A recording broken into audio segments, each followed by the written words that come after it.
Hello friends, welcome back to my YouTube channel lady bird education. आज हम लोग देखेंगे 17 फरवरी 2021 का आरआरबी एनटीपीसी का एग्ज़ाम एनालिसिस। अभी तक हमने जितने भी शिफ्ट और एग्ज़ाम देखे हैं उसमें अभी तक का सबसे टफ शिफ्ट जो लग रहा है वो 17 फरवरी का ही पूछा गया है। और इसमें क्वेश्चन जो है थोड़े लीक से हट करके पैटर्न जो अभी तक का ट्रेडिशनल पैटर्न था, हम जान रहे हैं कि चौथे चरण का जो आपका एग्ज़ाम है वो स्टार्ट हो चुका है 15 फरवरी से, जो कि 3 मार्च तक चलेंगे। इसमें आज तीसरा दिन का जो एग्जाम एनालिसिस है वो हम देखेंगे और इसमें जो भी क्वेश्चन पूछे गए हैं वो हम देखेंगे कि किस तरह से थोड़े टफ करके और घुमा के क्वेश्चन पूछे गए हैं। सेकंड थर्ड लेयर के क्वेश्चन पूछे गए, ट्रेडिशनल क्वेश्चन ही है लेकिन उनके पूछने का तरीका जो है वो थोड़ा सा हट के चेंज कर दिया है ताकि एग्जाम के लेवल को टफ बनाते हुए। इस तरह से हम देख सकते हैं कि आज के एग्जाम तो किस तरह से पैटर्न को टफ किया गया है। चलिए चलते हैं हमारे आज के एग्जाम पैटर्न पे और देखेंगे कि फर्स्ट और सेकंड शिफ्ट में किस तरह से क्वेश्चन पूछे गए हैं। फर्स्ट शिफ्ट का क्वेश्चन है जिसमें कि हम पहला क्वेश्चन देखते हैं, FQDN की फुल फॉर्म क्या है।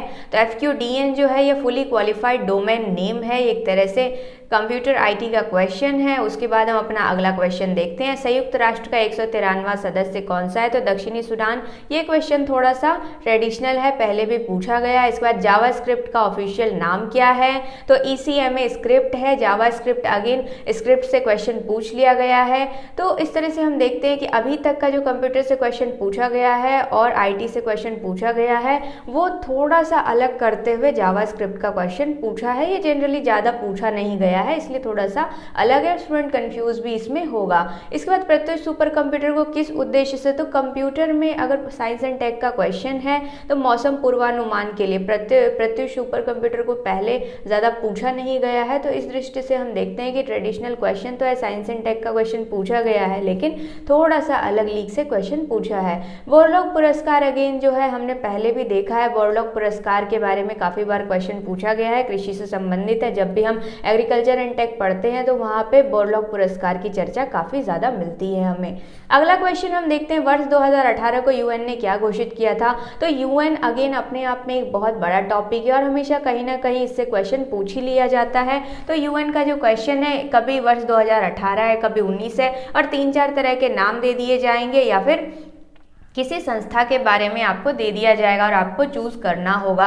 तो अगेन UN का टॉपिक ही काफ़ी इंपॉर्टेंट है, कुछ ना कुछ क्वेश्चन कहीं ना कहीं इससे आ रहा है। इसके बाद हम अगला क्वेश्चन देखते हैं, पहली मुस्लिम महिला जिसने वंदे मातरम गाया था ये पूछा गया है। भारत छोड़ो आंदोलन शुरू कब हुआ है, 8 से 9 अगस्त, कहीं 8 अगस्त दिया जाता है कहीं 9 अगस्त दिया जाता है, तो डेट में कन्फ्यूजन किया जाता है। तो इस तरह से आप देख सकते हैं आंसर में ऑप्शन में जिस तरह से आपका रहेगा उसके अकॉर्डिंग ही हम जाएंगे। रेडियम का इलेक्ट्रॉनिक विन्यास अगेन जो है साइंस का थोड़ा टफ क्वेश्चन, क्योंकि इस एग्जाम के दृष्टिकोण से अगर हम देखें तो इलेक्ट्रॉनिक कॉन्फ़िगरेशन पूछा नहीं जाता है। तो इलेक्ट्रॉनिक कॉन्फ़िगरेशन पूछा गया है अगर, तो जो आर्ट्स के स्टूडेंट है उसके लिए क्वेश्चन थोड़ा सा टफ हो जाता है क्योंकि बेसिक क्वेश्चन पढ़ते हैं फिजिक्स केमिस्ट्री बायो में और ये थोड़ा सा बेसिक से कॉन्फ़िगरेशन तो पढ़ते हैं हम लेकिन उतना डीप जा करके पढ़ते नहीं हैं।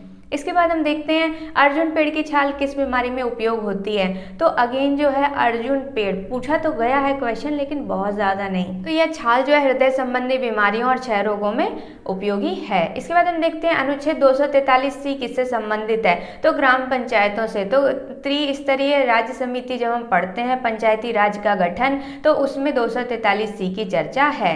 इसके बाद हम देखते हैं लिंगराज मंदिर। तो अगेन कई बार यह क्वेश्चन पूछा गया लिंगराज मंदिर के बारे में लेकिन बहुत ज़्यादा नहीं पूछा गया है। तो यह किसने बनवाया था, तो गंगवंश ने बनवाया था। पॉलिश वाला चावल खाने से क्या होता है, तो बेरी रोग होता है। ये क्वेश्चन भी थोड़ा सा डिजीज के चैप्टर से जो है थोड़ा सा अलग है। बेरी रोग के बारे में तो पूछा जाता है लेकिन इसको पॉलिश वाले चावल से कनेक्ट करके पूछा गया है। इसके बाद हम देखते हैं 2018 में यूनेस्को द्वारा विश्व विरासत सूची में तो विश्व विरासत स्थल जो शामिल किया गया है विक्टोरियन गोथिक और आर्ट डेको है। तो विरासत स्थल जो भी करंट अफेयर्स का टॉपिक हो जाता है यूनेस्को द्वारा जो भी शामिल किया जाता है। तो अभी 2018 का पूछा, फिर 2019 का हो सकता है आए तो पूछे। तो इस तरह से हम देख सकते हैं कि थोड़ा सा स्थल के बारे में पूछ लिया गया है। यह यूनेस्को अपने आप में एक बहुत ही इंपॉर्टेंट टॉपिक है। भारत में कौन सा क्षेत्र यूनेस्को द्वारा विश्व विरासत की सूची में है, इस तरह से पूछा जा सकता है। तो हम इसको देख लेंगे, UN है, यूनेस्को है, इस तरह के जो संगठन है अंतर्राष्ट्रीय वो अपने आप में काफ़ी ज़्यादा इंपॉर्टेंट हो जाते हैं और कई तरह से क्वेश्चन जो है शामिल किए जाते हैं। इसके बाद हम देखेंगे हृदय योजना में कितने स्थल या शहर को शामिल किया गया है, तो 12 शहरों को कुल शामिल किया गया। हृदय योजना क्या है इसके बारे में भी कुछ पूछा जा सकता है। जब ये योजना आ गई है तो हाईलाइटेड टॉपिक से कुछ अगर इसका पॉइंट बनता है तो उसको भी हमको देख लेना चाहिए आगे के एग्जाम के लिए। 9 दिसंबर 1946 को संविधान सभा की प्रथम बैठक में अस्थायी अध्यक्ष कौन थे, तो डॉक्टर सच्चिदानंद सिन्हा थे। संविधान सभा की जो बैठक है या संविधान सभा का जो गठन है, संविधान का जो गठन है वह अपने आप में जो है काफी इंपॉर्टेंट है। कैबिनेट मिशन से लेकर के भारत छोड़ो आंदोलन, स्वतंत्रता संग्राम तक काफी ज्यादा इंपॉर्टेंट फैक्ट्स हो जाते हैं और बहुत सारे क्वेश्चन वहां से बनते हैं, तो कई बार पूछे गए हैं या सिविक्स का और हिस्ट्री का कॉमन क्वेश्चन हो जाता है, तो हमें ये देख करके जाना ही चाहिए। परमाणु रिएक्टर में ईंधन के रूप में इस्तेमाल होता है यूरेनियम 235। अगेन कई बार यह क्वेश्चन पूछा गया है, परमाणु रिएक्टर में ईंधन के रूप में इस्तेमाल होने वाला। अगला हम क्वेश्चन अपना देखते हैं 2020 युवा विश्व शतरंज चैंपियन, तो ये करंट अफेयर्स का पार्ट हो जाता है। इस तरह की जितनी भी चैंपियनशिप होती है वह काफ़ी ज़्यादा इंपॉर्टेंट हो जाती है,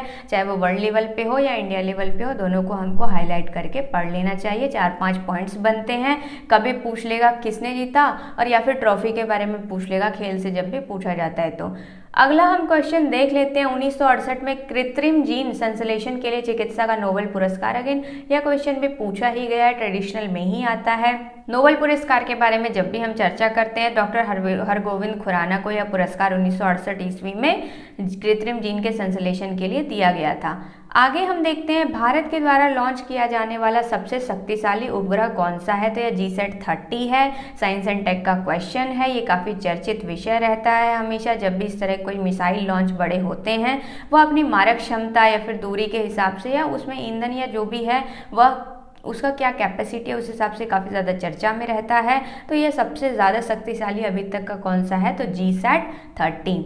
इसके बाद हम देखते हैं संयुक्त राष्ट्र महासभा ने अंतर्राष्ट्रीय स्वदेशी भाषाओं का वर्ष घोषित किया 2019 को। तो संयुक्त राष्ट्र महासभा के अध्यक्ष कौन है, प्रथम अध्यक्ष कौन है, वर्तमान अध्यक्ष कौन है, कुल कितने अध्यक्ष हुए। इस तरह से संयुक्त राष्ट्र के जितने भी संस्थाएं वो अपने आप में काफ़ी ज़्यादा इंपॉर्टेंट हो जाती है और क्वेश्चन हम देख ही रहे हैं हर शिफ्ट में कहीं ना कहीं से किसी न किसी तरह से इन सारी संस्थाओं से क्वेश्चन पूछ लिया जा रहा है। इसके बाद हम देखते हैं डॉक्टर BR अम्बेडकर की ऑटोबायोग्राफी। तो ऑटोबायोग्राफी अपने आप में काफ़ी ज़्यादा इंपॉर्टेंट होती है। इस तरह के जो लेजेंड्स होते हैं उनकी जितनी भी ऑटोबायोग्राफी है या फिर बायोग्राफी है तो उस तरह से हम लोगों को एक लिस्ट बना लेना चाहिए और उसमें लिस्टिंग करके BR अम्बेडकर अपने आप में काफ़ी बड़े लेजेंड हैं और इनकी ऑटोबायोग्राफी पूछी गई है। इसके बाद हम देखेंगे पृथ्वी की सबसे बड़ी भौगोलिक प्लेट कौन सी है। ज्योग्राफी का अगेन एक चैप्टर है भौगोलिक प्लेटें, टेक्टोनिक प्लेट्स के बारे में जब हम पढ़ते हैं तो वहां पे ये सारा कवर हो जाता है। हम देखेंगे सेकेंड शिफ्ट पे, तो सेकेंड शिफ्ट का पहला क्वेश्चन जो है वो देखेंगे अशोक किस वंश से थे, तो अशोक मौर्य वंश से थे। काफ़ी ज़्यादा चर्चित वंश रहा है तो यह काफ़ी इजी पूछ लिया गया है मौर्य वंश, लेकिन वहीं पे इससे थोड़ा टफ पूछा जा सकता है क्योंकि वंश से काफ़ी सारे क्वेश्चन बनते हैं और कुछ वंश इतिहास के रहे हैं जो काफ़ी ज़्यादा महत्वपूर्ण रहे हैं। इसके बाद हम देख लेते हैं CTRL+A इसका क्या कार्य है, तो शॉर्टकट पूछ लिया गया है। CTRL+ विद कंप्यूटर के कुछ बेसिक शॉर्टकट्स हैं वो हमें याद रखने ही चाहिए। ये बहुत ही इजी सा शॉर्टकट पूछा गया था, हो सकता है तो थोड़ा टफ पूछ ले। इसके बाद हम देखेंगे 100 निबल बराबर क्या होता है, तो 400 बिट ऑप्शन के हिसाब से मारेंगे हम वहाँ पे। बायोस का फुल फॉर्म क्या है, बेसिक इनपुट आउटपुट सिस्टम है। अगेन कंप्यूटर से जो है एक नॉर्मल क्वेश्चन पूछा गया है लेकिन काफ़ी सारे स्टूडेंट के लिए टफ हो सकता है अगर उन्होंने शॉर्टकट्स नहीं पढ़ी हुई हैं तो या फिर अगर एब्रिविएशन नहीं पढ़ा है तो।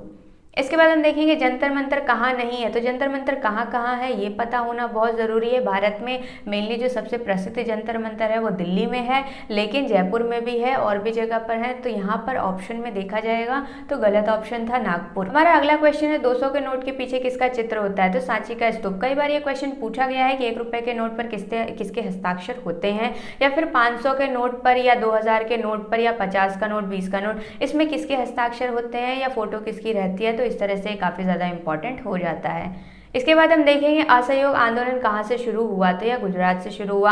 NH के बारे में एक क्वेश्चन पूछा गया है। NH अपने आप में काफ़ी ज़्यादा इंपॉर्टेंट है, पहले के एग्जाम और शिफ्ट में भी हमने देखा है कि NH से क्वेश्चन पूछे गए हैं। नेक्स्ट हमारा क्वेश्चन है संयुक्त राष्ट्र संघ के स्थायी सदस्य कितने हैं, तो हम जानते हैं कि संयुक्त राष्ट्र संघ के जो है 15 सदस्य होते हैं, 5 स्थायी और 10 अस्थायी। 10 सदस्य जो है वो बदलते रहते हैं। इससे काफ़ी घुमा फिरा करके क्वेश्चन पूछा जाता है। 5 स्थायी सदस्य के बारे में आपको जानकारी होनी बहुत ज़रूरी है। भारत ऑफिस के स्थायी सदस्यों में है या नहीं है, यह भी क्वेश्चन घुमा फिरा करके पूछा जा सकता है। नेक्स्ट है आपका संतोष ट्रॉफी किससे संबंधित है, तो अगेन अवार्ड्स एंड ट्रॉफी जो है उसके चैप्टर में काफी इंपॉर्टेंट हो जाता है। कुछ ट्रॉफीज हैं, 15-20 ट्रॉफीज हैं जिसके की ऊपर क्वेश्चन जो है फ्रीक्वेंट वे में पूछा गया है पिछले कई एग्जाम्स में। नेक्स्ट हम देख लेते हैं टिहरी बांध। तो टिहरी बांध कई बार पूछा गया क्वेश्चन है, भागीरथी नदी पर है, उत्तराखंड राज्य में है।